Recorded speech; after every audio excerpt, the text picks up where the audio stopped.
Azyaşlı qızlara qarşı bu seksual istəklər nədən yaranır? Doğrudanmı cəmiyyətimizdə pedofilliyə, yəni azyaşlılara qarşı seksual istək, meyl bu qədər yüksəkdir? Bu nədən qaynaqlanır? Bəlkə azyaşlıların özlərini məşhur tanınmışlara bənzədib, onlar kimi açıq-saçıq hərəkətlərinə, ehtirasa təhrik edici geyimlərimi, hərəkətlərimi? İstər kişi olsun, istər qadın özlərindən xeyli kiçiklərə şəhvət hissi necə yaranır ki? Bəlkə İraq fahişəxanalar legallaşmalıdır ki, qadağalara maraq böyük olmasın. Bəlkə pedofilizm cinayətlərinə qarşı daha sərt, daha amansız qanunlar işləməlidir. Çünki dəfələrlə zorlama və təcavüz ittihamı ilə həbsdə yatıb çıxan məhkum eyni əməli sonralar dəfələrlə yenidən törədir. Axı, nədir səbəb? Necə qarşı alınsın bunu?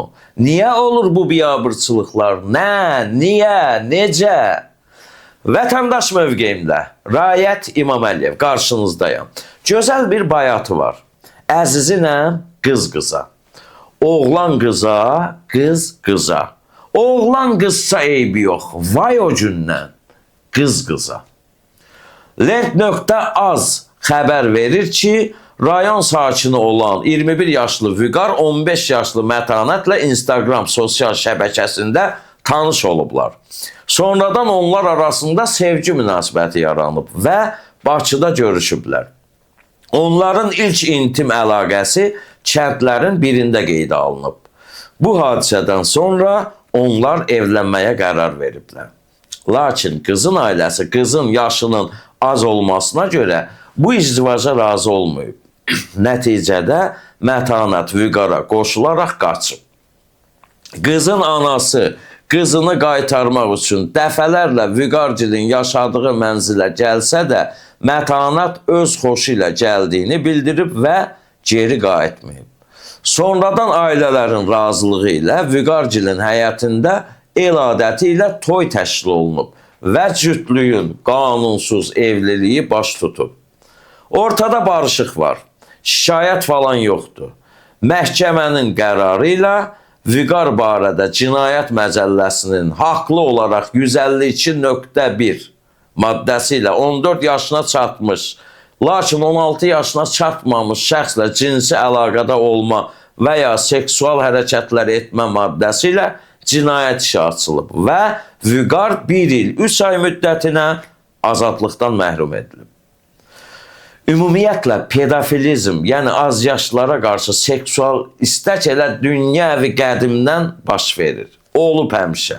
Amma mental dəyərlər, abır-həyaya qısılmalar və ya Sovet dövründəki kimi ictimai qınaq qorxusu bu halların açılmasına yol verməyib, gizlədilib. Necə ki, Allah Mirzə Ələkbər Sabirə rəhmət eləsin.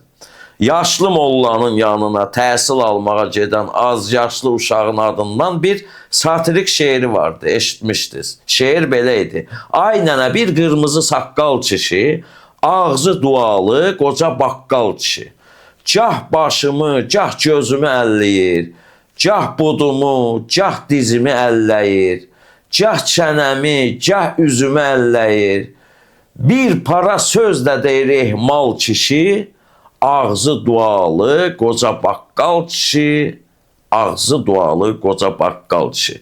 Rayon adı çəkmək istəmirəm. Rayondan alan izləyicilərimin xəttinə dəyər. Oxu.az saytı xəbər verir ki, rayonların birində 38 yaşlı bir kişi sevgilisinin az yaşlı qızına təcavüz edib. Hadisə keçmiş məcburi köçkünlərin məskunlaşdığı bir şəhərcikdə baş verib. Bir rayon sakini 38 yaşlı Anar adlı şəxs adı çəkilən şəhərcikdə bir xanımla tanış olur. O himayəsində yetkinlik yaşına çatmayan qızı olan xanımla uzun müddət sevgili olduqdan sonra bir yerdə yaşamağa qərar veriblər.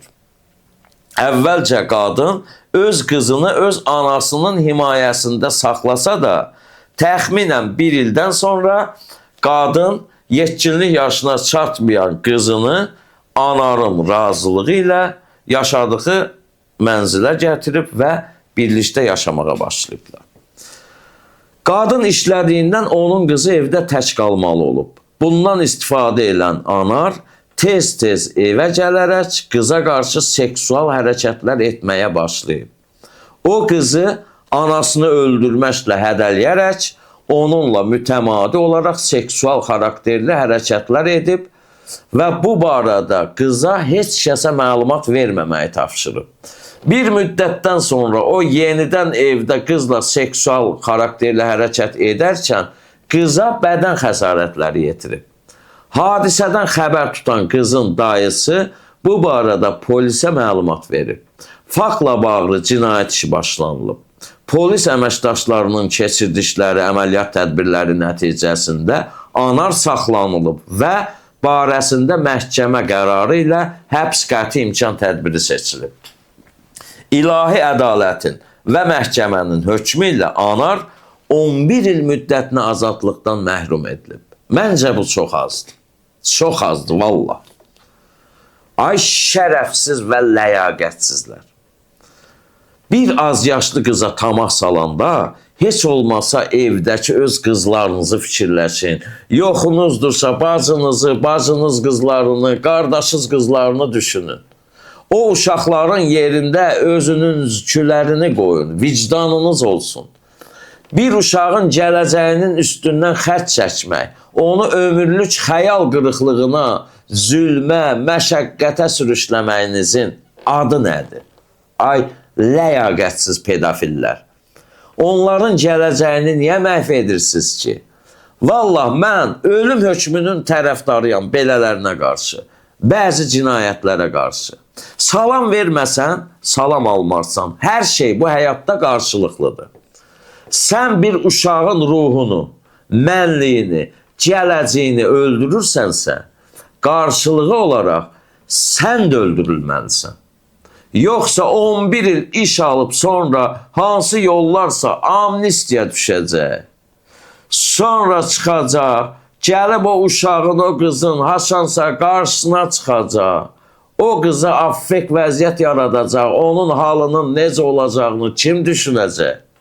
Siz olsanız necə olarsınız? Valla, mən bəzi qanunlarımızda şəriət qanunlarından da istifadə olunmasının tərəfdarıyam. İyisini, ətini görmək istəyirəm.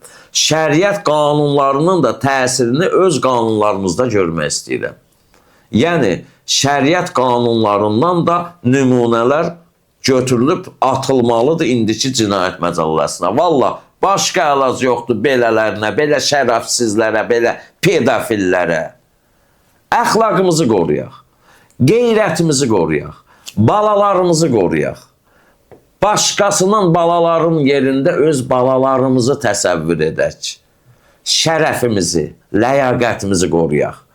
Biraz yaşlıya baxan da heç olmasa onun yerində dediyim kimi öz balamızı görə bilək. Öz uşağımız gözümüzdə canlansın. Əziz izləyicilər, cavablarınız mənə çox maraqlıdır. Siz necə düşünürsünüz?